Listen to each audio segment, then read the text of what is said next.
Hello and welcome everyone to the Men in Orange and Black, the podcast for the sane Flyers fan. It is our post-free agency edition, which is a bit of a misnomer because free agency is still going on. It's just that nobody cares anymore. Yeah. And I'm not sure anybody cared on July 1st either, given the names that were floated out there. But in any event, with me is Matt Craig on the program. Mr. Craig, how are you? I'm good, sir. How are you doing? All is well. I had a trip to the zoo. I'm tired. I saw you had a little bit of an adventure. You saw bald eagle. You saw, tiger, all that kind of good stuff. So it must have been fun. Yeah, that's cool. Exactly. Very good. Bald eagles walk funny. Oh, they kind of meander, don't they? They kind of wobble back and forth. Yeah. Ooh. Yeah. Yeah. But anyway, we're here to talk about the Flyers and what happened on July 1st, and frankly, not a whole lot.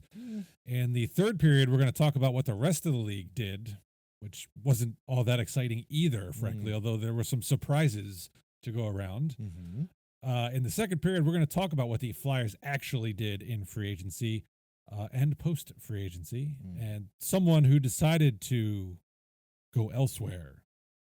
Fine, be that way. I'm going to send Nick Delorier to crush you. But here in the first period, we're going to talk about some other news that came up. I believe it was July 1st, right? It came out the day of free agency. One Tyson Foerster of your Philadelphia Flyers is going to be out indefinitely. Ooh. He suffered apparently an elbow injury at the World Championships back in May. And according to Danny Briere in his press conference on July 1st, the elbow injury was believed to be not serious. However, subsequently, he developed an infection that had to be treated.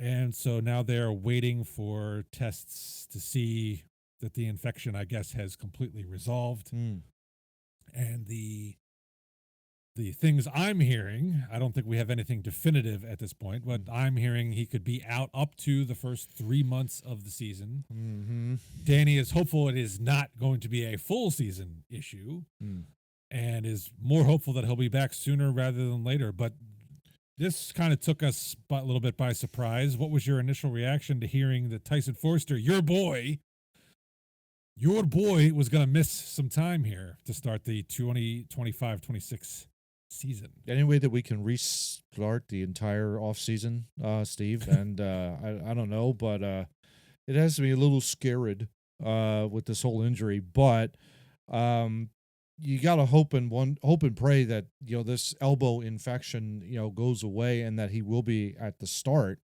of the season. I don't foresee him playing anytime soon, though. That's the only problem with this. It is a very problem with a lot of the injuries that you get with National Hockey League teams is they're very, let's just say, general in terms of their description. He's out with an upper body injury. Well, we know it's an elbow infection, and we don't know how long. That's the only problem with this.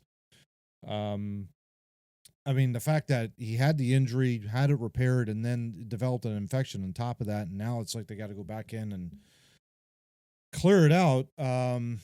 It's not good. It's not good for him, obviously, and it hurts a little bit of the forward depth for sure. But maybe that's an opportunity for the young rookie Porter Martone to come in and maybe give him a shot, give him a look-see, Steve. Well, I mean, that's what I have to be a little scared with this whole thing, because it's like, you have a guy who's proven to score at least 20 goals per year. Yeah. And you don't know what you're going to get out of Martone, obviously, at the beginning part of the year, being a rookie and whatnot. But yeah, it's a concern. It's a concern on the top six for sure. I don't know. It would be great if Martone could, surprise in camp and make the team to kind of fill in, because I think he would bring some of the offensive firepower that you're going to be losing for Foerster out for the foreseeable future. It sounds to me so far the buzz out of development camp was Alex Bump is showing he might be the one who could take that roster spot to fill in at least for a couple months and maybe make the team outright anyway, which would also be good. He showed some, shall we say, moxie when he joined the Phantoms for the playoff run and had some comments about the Scranton Wilkes-Barre defense, as it were. Or lack thereof. They just don't want to play hard or whatever. Yeah. Alex Bump has some confidence, we'll put it that way. Oh, I love it. Yeah, exactly. So it could be Bump, it could be Martone. I'm not looking forward to, obviously, if he's out longer term, that's going to kind of ruin a lot of the outlook for this season. We were hoping we could at least be competitive and try and get into the playoffs this year, get these guys some playoff experience. But if Foerster's going to miss significant time, I think that's going to be a little bit more of a problem, especially when we talk about who we actually signed in free agency. I was concerned because it turned out there was a rumor going around early July 1st that the Flyers were trying to convince Corey Perry. Oh, good Lord, no! Sorry, I almost threw up in my mouth. gosh! Come here. Oh, wow! And they tied it together. It was as well, if they're going to be losing Foerster for a significant time, you want to fill him with some scoring depth. Makes sense. I abhor Corey Perry. Have had for years. Guaranteed Stanley Cup final run, though. I mean, it seems like he's right. Right. I mean, not gonna complain about that. But yeah, you're not gonna win. But. No, you're not. No, especially if you're wearing an Edmonton jersey. Oop. That kind of deal. So, yeah, that's news to me. I didn't realize that Corey Perry was perhaps in the rumor mill, rumbling around in there. It was rumbling around. It would have been very difficult for me to have to put aside my hate. Yeah. To be able to root for him on this team. Like, it would have been, if it was 50-goal prime Corey Perry. Totally different. Yeah. It's a little easier. It's like, well, I hate the guy, but he's going to score 50 goals. So I'll live with it. Look, yeah, I'll be fine with that. You're getting 40-year-old Corey Perry in here. Yeah. And but he scored 10 goals in the playoffs. Yeah, well, you put me on a line with Connor McDavid and Leon Draisaitl. Even at my level, I could probably pot at least one in 20 playoff games. All I gotta do is go to the net with my stick down. Stick down, and it'll be hit. Yeah, exactly. The puck will find you. Yeah. No, it'll be interesting. I think with the whole thing with Foerster,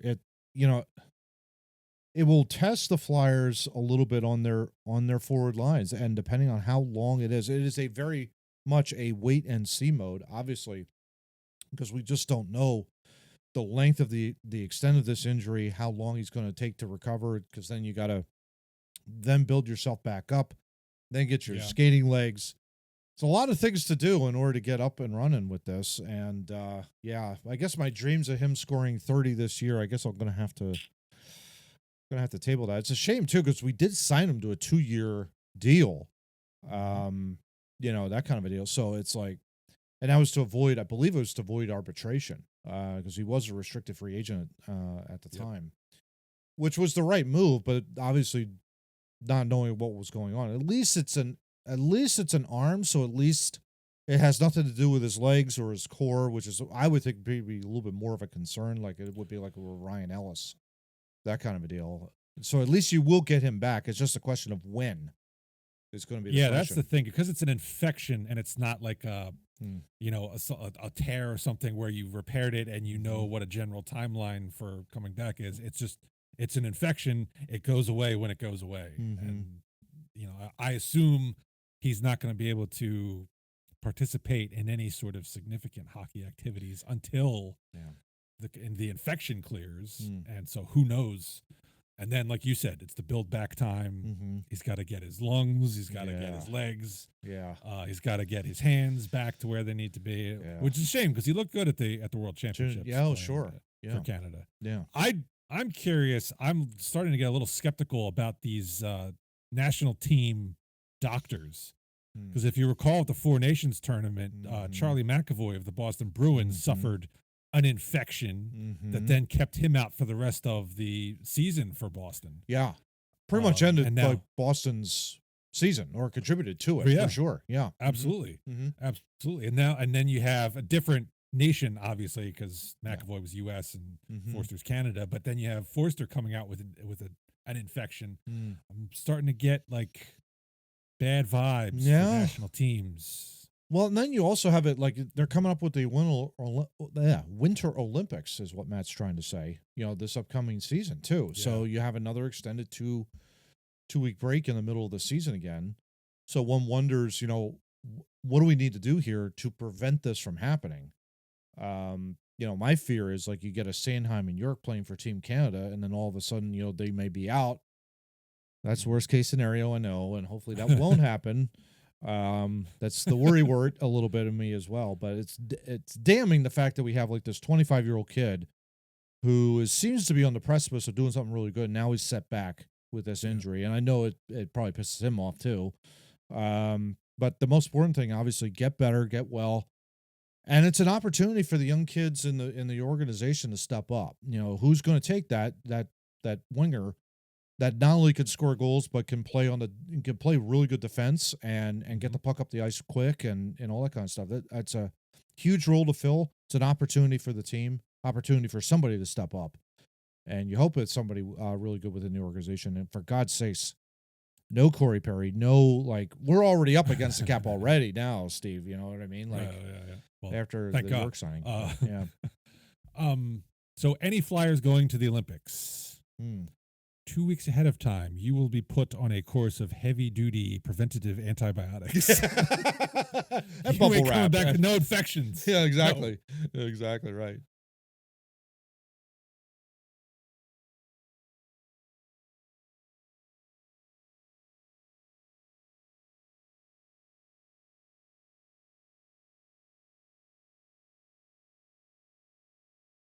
Start of the second period, and Matt, I really need you to appreciate the irony.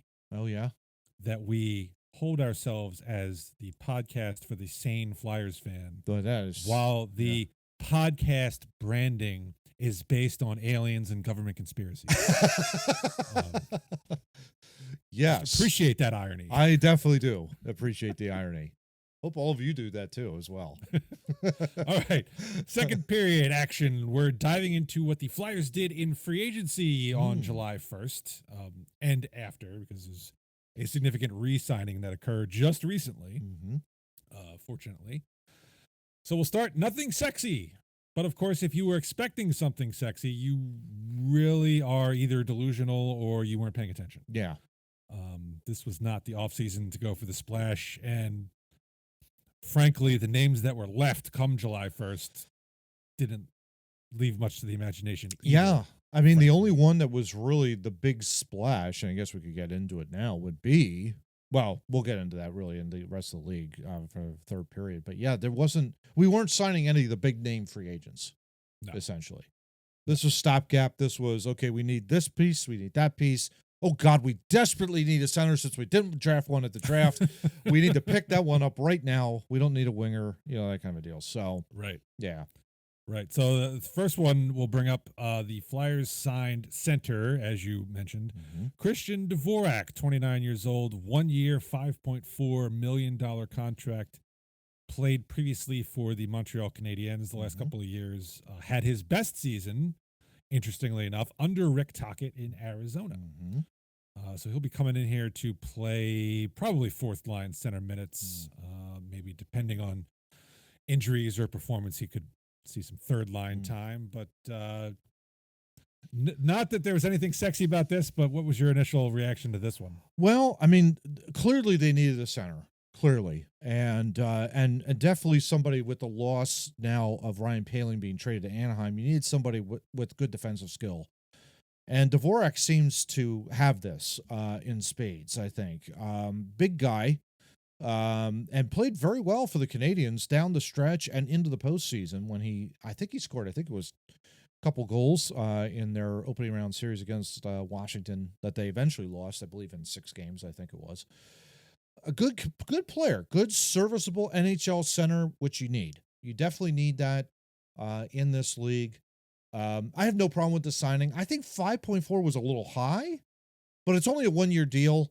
And if you can move, I mean, that's the big thing. It's like, it's only a 1-year deal.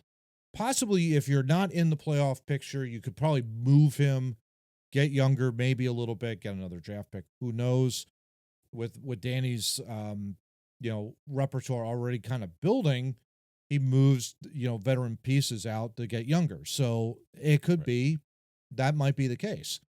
That kind of a deal. So I have no problem with that signing. I really don't. I think it's a good, solid piece. Like you said, Steve, you probably got Couturier top line, Zegras second line, Cates third, and then you've got Dvorak fourth, and then possibly you could move up to third if that's possible. So no problem with the signing. It's just, I think 5.4 was like, what? Okay. My initial reaction to 5.4 was like, well, that's a little high. But when you think about it, you're right. 1 year. Yeah. It's off the books after 1 year. Mm-hmm. What were you really going to do with that money? Honestly. With a free agency class that was like kind of, Yeah, exactly. So who cares? Yeah. Right? I mean, it's Comcast can afford it. And the cap hits off after 1 year. It's big deal. Yeah. Right? So he's going to make a little money. But I think he's a solid addition. Solid center. Mm-hmm. You've got some solid center depth on the team now where you didn't before. Yeah. So that was a good signing, I would say. Good PK killer. And, I look forward to seeing him perform. Yeah, good PK killer. Another huge need was filled. Yeah. Another huge need filled July 1st. Also signing Dan Vladar, goaltender, 27 years old, to a 2-year deal, 3.35 per. Interesting at the press conference, it's all going to be competition. Yeah. Nothing is set. So he's going to be able to compete with Sam Ersson for number 1. Big time. And I like it. We need somebody to come in here and challenge these goaltenders, Steve. We really do. Last year, 12, 11, and 6, 30 games played. The goals against was 2.80. Save percentage, 898. But 2.80 was far better than what we had with Sam Ersson, who was in the threes. So was picked. And the save percentage was higher too. Yeah, exactly. Where you see like Sam has been trending downwards in his statistics. Now we've got a guy who's okay. We know what we're going to get with this guy. And he's been a serviceable goaltender. Just to go over his stats here real quick. After a brief stint in Boston, 1 year, 4 seasons in Calgary, mostly backup roles. 21-22 season, he was 19-13 and 6. 22-23, he was 23-14 and 6. 23-24 season was 19-8 and 9. And then last year, 29-12 and 11. I'm sorry, 12, 11, and 6. I'm looking at those are the teams. Fine. Anyway, so in any event, he's a very good goaltender. My whole point exactly. 895 save percentage. I'll take that. That's much better than what we're getting right now with our goaltenders. Yes. You push that up to 900. I'm fine with it. It's like, okay, 1 out of every 10. It's just a matter now of like, where's the offense? So we'll see how it'll. And down the stretch, last season, he actually had some even better numbers. I think he was over 900 save percentage for the last 10 or 12 starts or something that he had. So there's some potential there. Another semi freak out by people online because, it's a lot of money and he's not that good. I mean, Thatcher Demko re-signed in Vancouver. That was a pipe dream trade anyway. There was nobody else, to be honest, that really moved the needle. Gibson was the only one that was really marketable. He got traded at the draft, and the Flyers were not going to do that. So, it was the right call to make. 2 years. Danny said he didn't want to go 2 years, but he kind of had to, just given the market and the dearth of good goaltending available. That puts you right in line, because if Sam, with the competition, takes the reins and becomes number 1, awesome. If we need to wait for the younger guys, Bjarnason or Zavragin, it's going to take them 2 years. So this guy's just holding the fort down, helping us win some games, get some experience along the way. Yeah. That's fine. Yeah.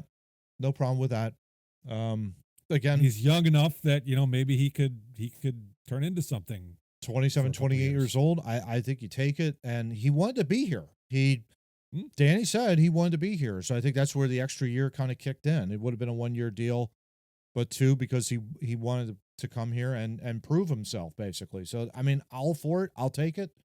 And if it gives us a little bit more of a steady presence in net, I'll take it.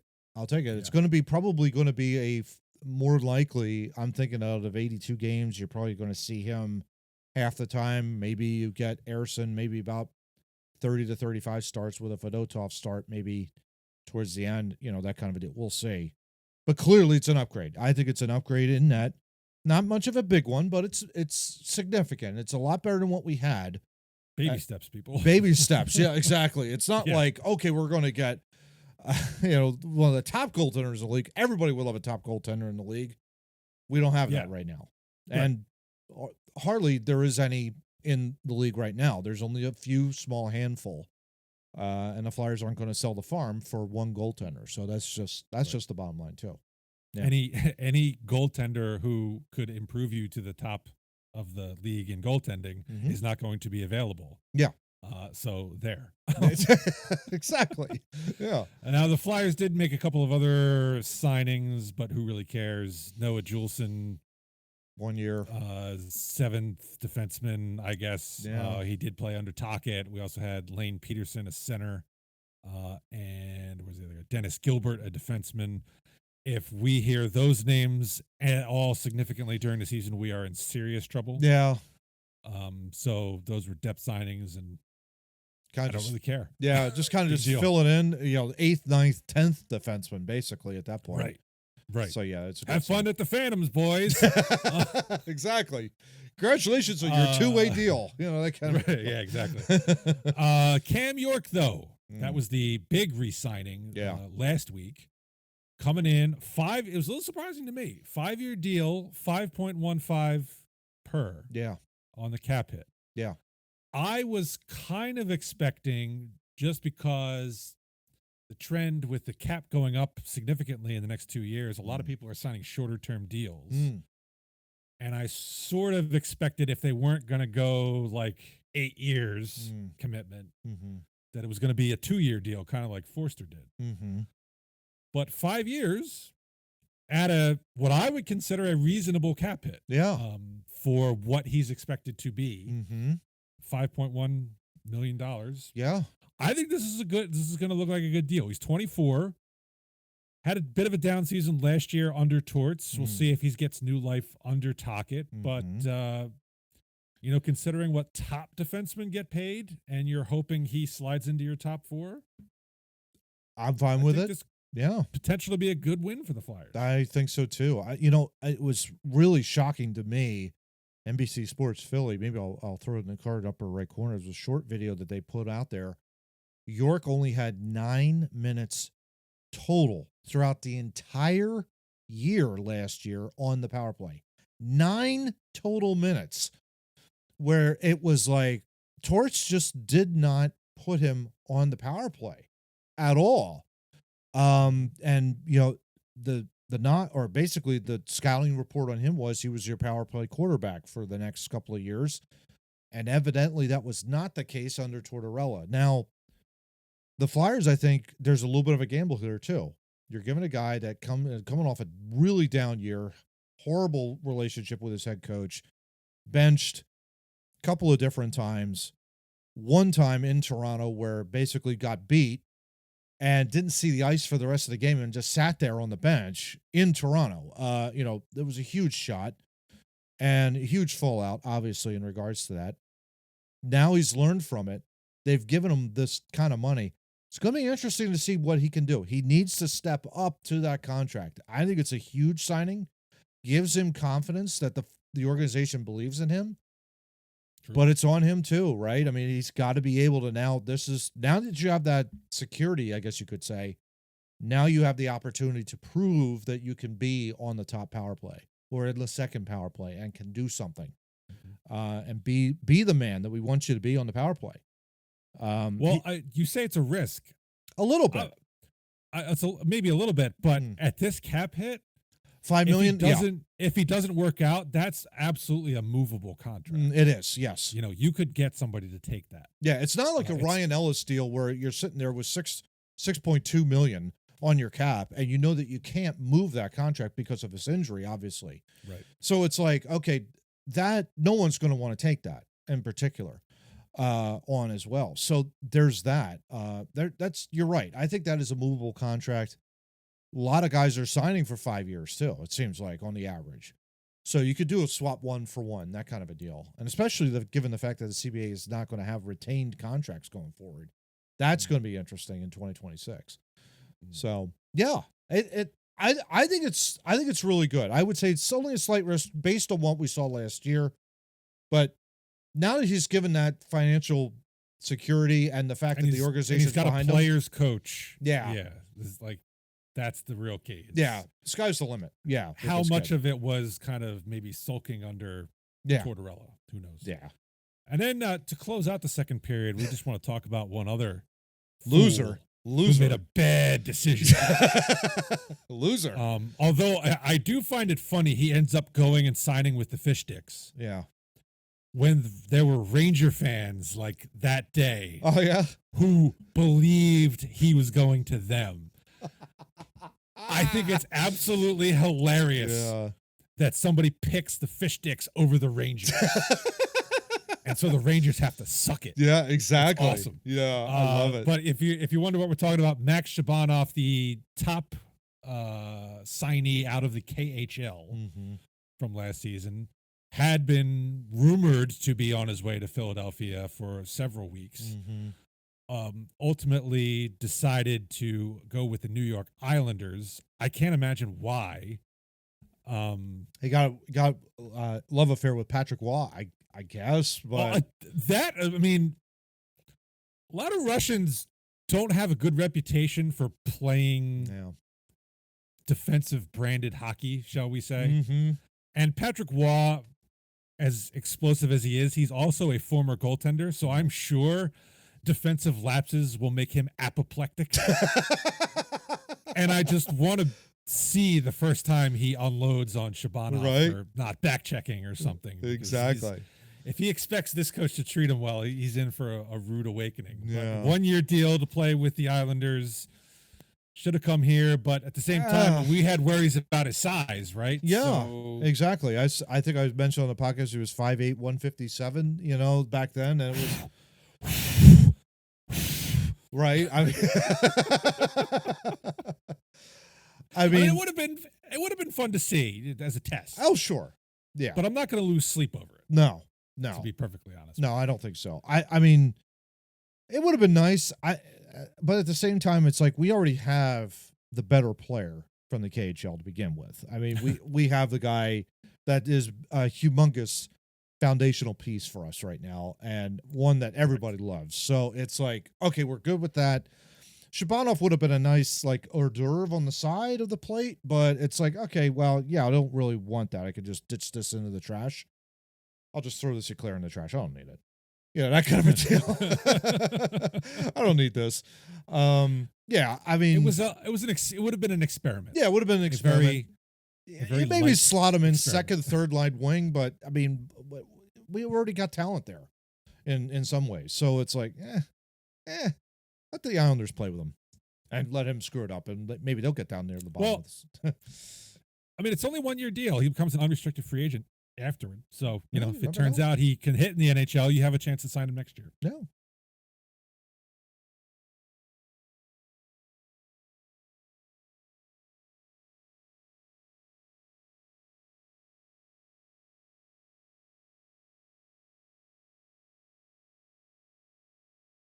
It's incumbent upon Danny to really try to find the diamonds in the rough. So you got to look in kind of interesting, unique places to try and find some talent where nobody else is looking.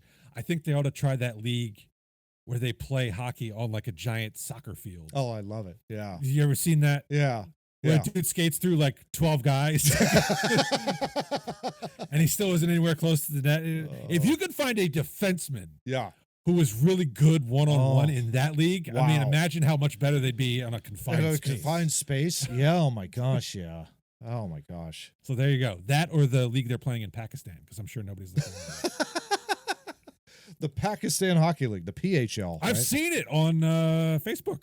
Is that right? Yeah. Oh, we'll have to link to it. I don't know how the hell they get ice over there, but they do it. Hey, I mean, the way, if they could put the Winter Classic in Florida, in Sunrise, Florida next year, True. You know, the thing is, they got to put it on the beach. That would be the best thing to do down there. You know, it's only like 40 degrees. Sand on my Probably wouldn't be- skates. Yeah. Can you imagine them walking off Miami Beach like that? That'd be hilarious. Oh my gosh, that'd be too funny. All right. Well, speaking of Florida, we're starting the third period. We're going to talk about what the rest of the league did in free agency because it does impact your Flyers. Oh yeah. And as I said, speaking of Florida, they had 3 big name free agents who it was unclear whether they were going to re-sign one or any of them.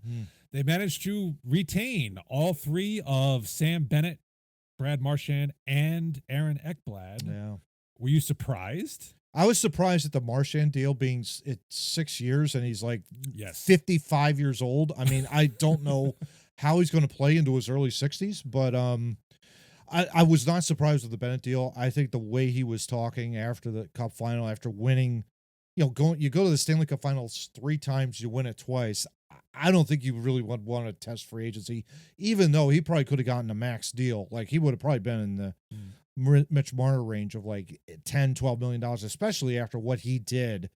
I mean, we will throw up the highlight of him in that third period shift, I think it was, or second period shift. Oh, yeah. Where he leveled one dude. leveled one another dude, nailed a guy against the ball, took the puck and scored. I mean, it was phenomenal. One of the best shifts I think I've seen since the Giroux shift back in 2012. It was that good.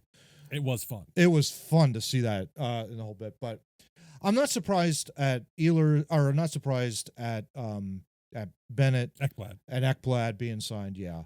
But I was surprised at the Marchand. Yeah. I was surprised at the length too. Yeah. That was interesting to me. 6 years. Yeah. Like for a guy who's, like I said, 55 years old in ice hockey terms, that's horrible. I mean, I don't know. I mean, this is the price you're going to pay. You're establishing what could be a dynasty here. Mm-hmm. You're going to keep the band together as long as you can, and you're going to probably end up paying for it in 4 or 5 years. Yeah. But I would love to be a back-to-back Stanley Cup champion now. Yeah. You know, I'd gladly trade 10 years later.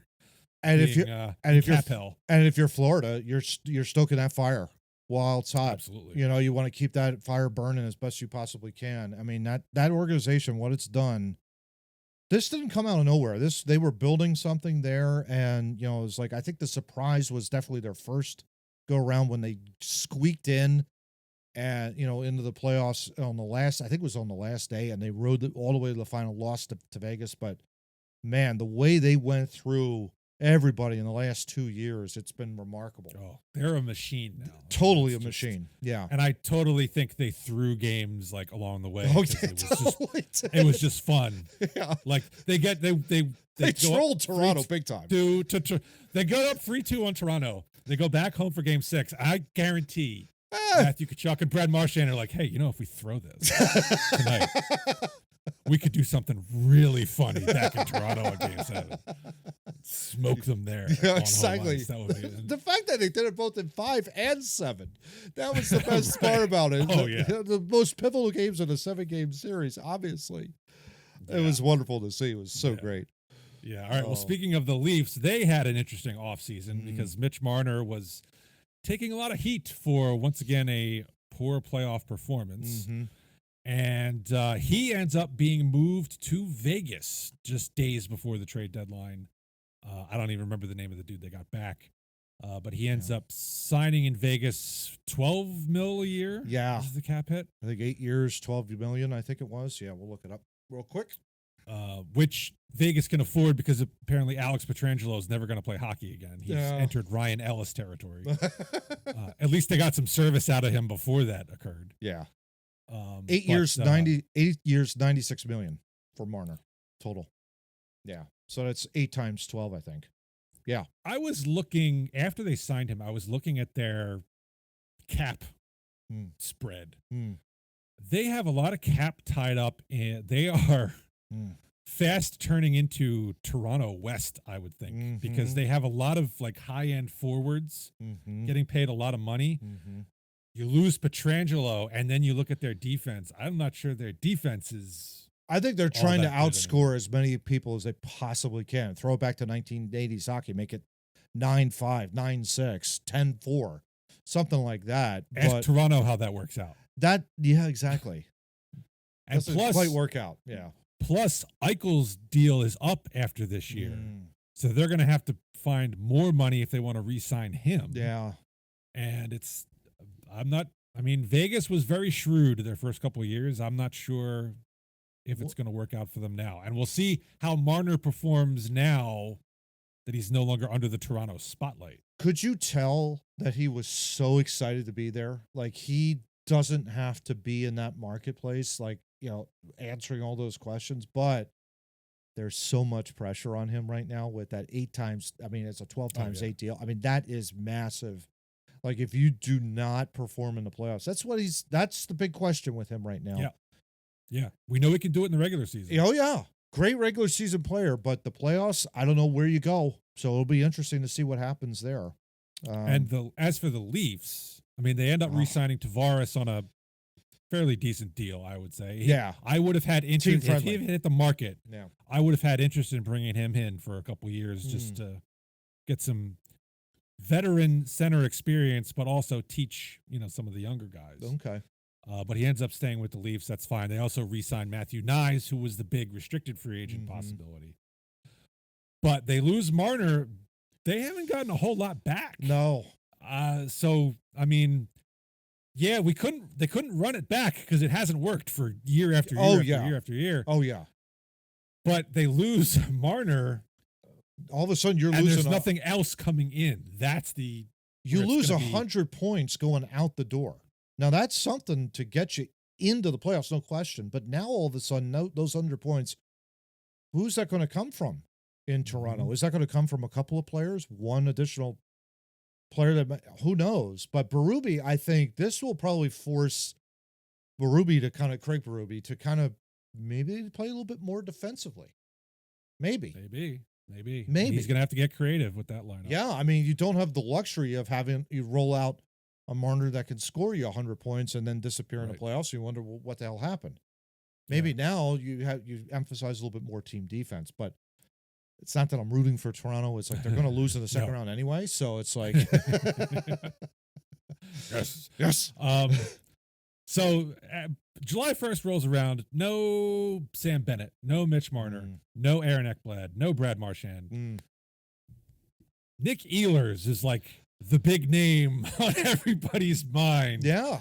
And he basically did what my wife and kids do when you ask them where they want to go for dinner. They just took forever to give you an answer. Yeah. I don't know. It took him 3 days, and he picks Carolina. Yeah. I guess good for them landing the big fish in the free agency pond, but I was looking at Ehlers' stats. He's never really been a point per game guy. Never had more than 65 points, I think, in a season. Good player out of Winnipeg. Really good player. Good player, but I mean, I don't think he's the big splash you would have. Certainly, he's no Mikko Rantanen. No. Who didn't want to sign with traded. Yeah, exactly. Didn't want to sign with Carolina after it was found out that he got traded over there. So, I mean, if you're the Carolina Hurricanes, it's interesting. You make that deal, and what does that mean for that team? Because it's like you lose Brent Burns, but Brent Burns was 40 years old. Yeah. So you're okay with him leaving at that point. So you got a guy who's on, and Brendan Moore loves to play the forecheck game. It was amazing how they went up against Florida. And that completely disappeared. That was, oh yeah, that was unbelievable what happened there. It'll be interesting to see what Ehlers can bring to the Carolina Hurricanes if he does. Is Brandenburg going to be okay with him potting 60 points or 65 points or 70? Or does he get Ehlers to maybe get into the 80s? I don't know. That's the interesting part is with Winnipeg, he was playing with some more offensively minded people. I don't know that Carolina has those offensive horses. Right. So is he really going to improve upon those statistics from Winnipeg at all? Or could they even possibly regress? Maybe the heavy forecheck style that Carolina plays will help his statistics. You maybe get a turnover here and there and maybe get some goals. But that's a good question. Yeah, I don't know. Because you have Sebastian Aho, who signed long-term there. But outside of that, you're right. There's not that many good free agents or from what I've seen so far, Carolina, even though they're near the top of the division every single year too. So we'll see. We'll see what happens there with the Oilers. All right. Now, speaking of stupid things, Mm. Columbus. I don't know, man. Well, You, I don't know. I know Ivan Provorov is serviceable. He's To that deal, though. He's not a poor defenseman. No, but you don't sign him to that amount of money. Yeah. I mean, what was the cap hit on that? It was insane. It was like 8-some million. I think it was. Yeah, I'll look it up here as you talk about it. Provorov. If just so everybody's clear, former Flyer defenseman Ivan Provorov, who was traded to Columbus. Oh yeah, 7 years, $59.5 million, so $8.5 million AAV for Ivan Provorov. Wow. Provorov, I just have to ask, like, what has he done to deserve that? 33 points, 0.4 points per game last year. 8 years at that kind of money. I don't know. He's 28.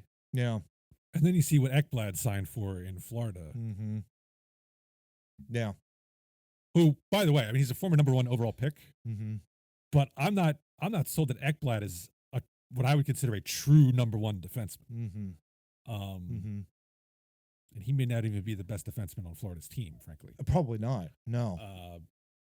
When you compare what Ekblad signed for, even when you consider the whole state tax thing, Ivan Provorov is making way too much money. Yeah. $59.5 million on an 8-year. I mean, that takes him to age 36.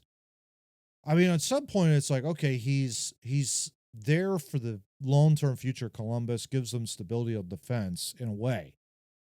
But if you're asking that guy to put up 50 points per season, I don't see that happening out of him. He's never really shown that. Even though I thought way back in the day that, when he came out, when he was drafted by the Flyers, I thought, here we go. We got a Norris Trophy candidate. And never materialized. Never happened in that regard. So, I mean, good on Provorov for signing the deal. But at the same time, it's like, if you're Columbus, what the hell are you doing? It's like they're snake bit. I really do believe that. It's like they just can't seem to get the right pieces in place, and it's like at the right time. At the right time. Right. It was tragic that what happened with Johnny Gaudreau. I mean, he signed with Columbus because the Flyers didn't have any cap. They didn't have any cap room for him. Thank you very much, Chuck Fletcher. Or a GM with any brains. But right, yeah. And then they tried to hire Mike Babcock as their head coach. Like, what the hell are they even thinking there? Here, let me see your cell phone. What? What the fuck? Get the hell out of here. It's like, get out of here with that. So, it's like they're kind of questionable decisions. I'm saying, like, Mike Babcock's got the family link for all his players. He's like, I'm shutting your phones off at 9 p.m. There. Go to bed. Go to bed now. Get the hell out of here. It's like, give me a break. Oh, my gosh. Just one other name we just wanted to mention for free agency. Claude Giroux was a free agent. Actually, did he even make the July 1st? Or I think he was unrestricted, yeah. Yeah, but did they sign him before free agency opened? No. I don't remember the exact timing. No. Ottawa did re-sign him to a 1-year deal worth, I think, $3 million. So he will be in Ottawa again this season. Anyone who wanted to bring him back to the Flyers, you'll have to wait another year. I go back and forth on whether that's a good idea. 50 points this last year, 37 years old. Oh, he could still play, and he'd be a good depth piece. I'm just wondering how it would affect the locker room dynamic now that Couturier is captain. That's the real question to me. Base salary of $2 million, bonuses that could reach a maximum value of 4.75. So it was a 1-year deal at 2. Okay. But with bonuses could go up to $4.75 million. So I mean, he could still play. He is not the 100-point getter, I don't think, anymore. But I mean, I love G in that regard. If we had the money, boy, that would be great. But the dynamics now with you got Couturier as the captain and the fan base. I think it was time for him to move on anyway. At that point, he had served so long for us and was such a great player. That era has now passed, and the GMs surrounded him poorly. Oh God, yeah. I'm looking at you, Hextall and Fletcher. Mm-hmm. Yeah. All right, before we get out of here, I know you wanted to talk about the CBA a little bit, so I'm just going to put my headphones down.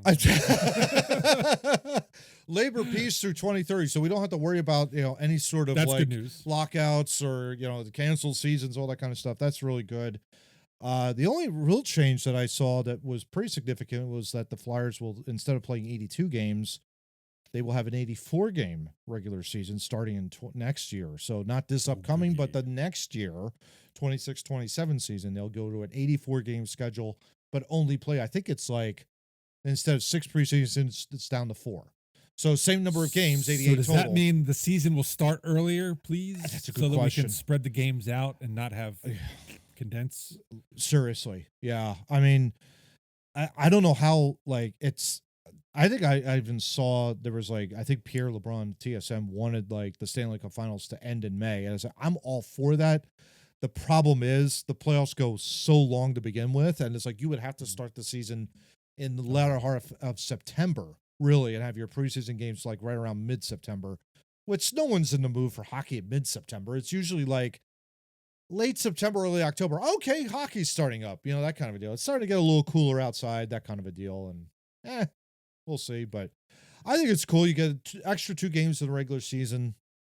Hey, it's extra 2, 4 points, more money in the pot, right? I mean, it's, that kind of a deal. And the cap's going up. So, I mean, they're looking good. It's looking a lot better than what it was when you and I were playing back in the 90s, when it was like, oh, God, are we ever going to play hockey? That one, and, of course, they had the canceled season 04-05, which was a disaster. Yeah. Am I correct? Does the new CBA, I've heard this, I can't confirm that it was true. The new CBA says you must be cap compliant in the playoffs. Correct. So the Vegas Golden You cannot can no longer. You cannot have someone on LTIR and then stick him into the playoffs and say, hey, listen, look at him. Yeah. Talking to you, Mark Stone. Exactly. No you can't Vegas sit Golden, on the sidelines. In the no regular Vegas season anymore. chicanery. Yeah, so they couldn't even do that to Marner if they wanted to. Like if Marner got hurt, and it's like, oh God, look at this, Mitch Marner, come on back. You can't do that anymore. Starting in 26-27. So yeah, this is the final year that they could pull off that stunt. Well, that's good. Yeah, exactly. I approve that message. That's fantastic. Exactly. And it never made sense anyway. Why would you? That seemed like such a loophole to me. Yeah. And it's I understand. I mean, they don't pay them in the playoffs, so from that perspective, I can understand that. Okay, you're not paying anybody, so why have a cap? Mm-hmm. But the games that were being played. Oh yeah, I'm glad they're cracking down on it now. 100%. Even though you're not paying them, their yearly salaries have to still be under the cap. So good. Yeah, the cap's high enough. You should be able to field a decent team without having to cheat. Vegas. Yeah, exactly. At least they got a Stanley Cup out of it, even though they cheated in order to do that. So, yeah. So, but now they're the most hated team. Like they're now the fastest expansion franchise to ever win a Stanley Cup. We had that title for a number of years. Now all the hatred could go to them for doing that. So we don't have to have that moniker on us anymore. We just need to win the Stanley Cup. Yes, because it's been a long time, Steve. I don't know if you've noticed. It's been a very, very long time. And we'll see. We'll see what happens with us. It has, but I think there is a plan. Oh yeah. It's not Chuck Fletcher trades are hard. It's a solid plan. You could see what they're doing. No aggressive retools. Yep. What they did this offseason made a lot of sense. You're just plugging holes on short-term deals while you buy time for your young guys to get up through the system and then have some money to spend in a year or two on some prime free agents. And, I think there's a plan to build. I think we're on a good path.